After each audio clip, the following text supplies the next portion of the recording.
Mana shu ayollarimizni hozirgi qilayotgan ishlari bilan buvlarimni solishtirsam, juda katta farq bor. Meni buvlarim nosam chekardi, enam. Bilarmidilaring? Ya'ni nopki bu pastroq. 81 ga kirgan odam endi haligi nosni chekyapti. U biz cheksak ichimga ketib qoldi shekilli.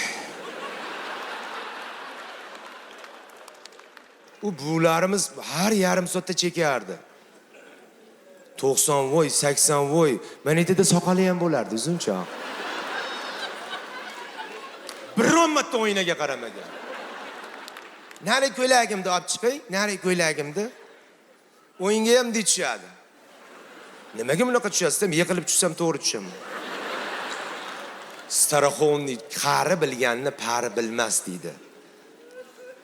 O'shaning uchun men aytaman, shukrona payt, zo'r payt, ayniqsa qizlar mazza qilib tug'adigan paytinglar keldi. Rost mana bulardan so'raylar, bunaqa juda boy uyda ham shunaqa bo'lgan. Oldin dada, aya, opa, singil uzun bo'lib yotardik. Bir uyda bir uxlab tursak bittaga ko'payib qolgan bo'lardik. Yana bittaga ko'payib qolgan bo'laverardik. Ko'p edik, rosa ko'payib ketardik. Oy bilbildan deyardi, qochib ketardik. 21-asrda bolalarga "Ey bilbildan" deng, tushunmas ekan. Nima qilyapsan aka deydi. Katta odam uyalmaysizmi biror narsasiga ekan. Kamchilik bo'lsa ayting.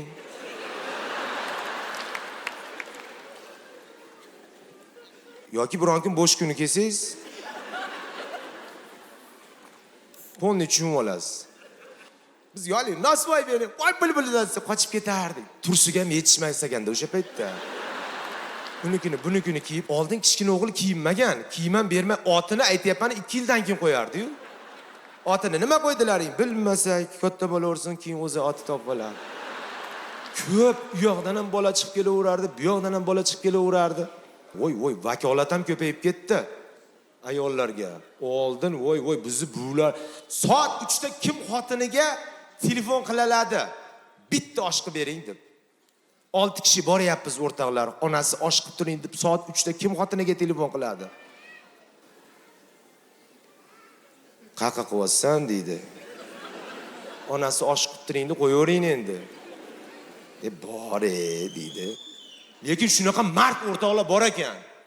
Bir kun bitta davrada o'tirdik, xotiniga telefon qilib, aka kelib qopsizlar. Onasi o'labbay osh qilib turgan.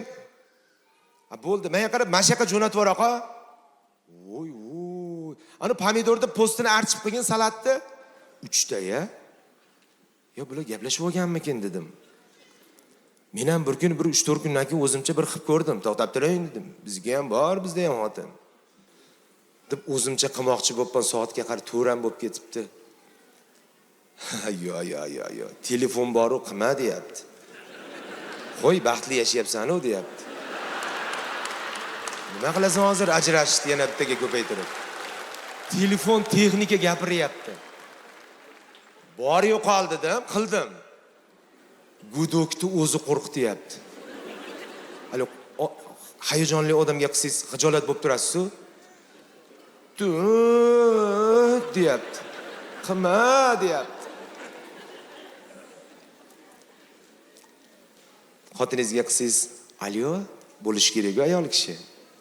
3 ta tuqqandan keyin o'g'il bolaga o'xshab ketar ekan xotin kishining ovozi. "Alyo" deydi. "Kim bu?" dedim. Desam, "Adasi nima gap?" dedi. "Uxlayapsizlarmi?" dedim menda. "Sen jinni binni emasmisan?" deganga o'xshayapti. Bezovta qildimmi desam, "Adasi mana yana kichkinani uyg'otdingiz. Doim mana shunaqa gap.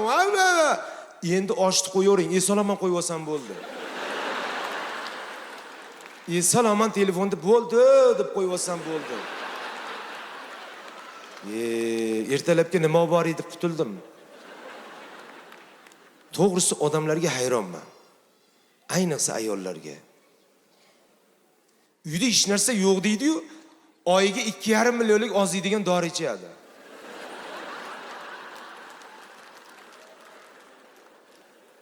Sizlar ozmanglar, do'mboq bo'lsanglar ham yaxshi ko'ramiz sizlarni.